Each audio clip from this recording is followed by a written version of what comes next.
సహోదరులారా, సహజంగా ఎవరైనా మనకు కనిపించినప్పుడు మనం మాట్లాడే మాట ఏంటంటే, ఎలా ఉన్నారు, బాగున్నారా అని అడుగుతాం.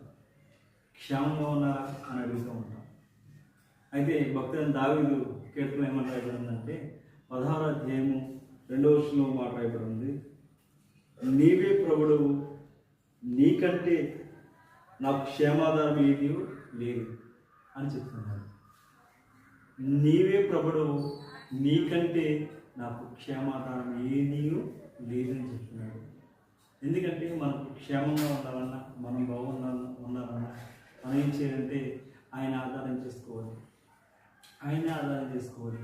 ఆయన ఆధారం చేసుకుంటే కనుక మనం క్షేమకరంగా ఉంటాం, ఆరోగ్యకరంగా ఉంటాం.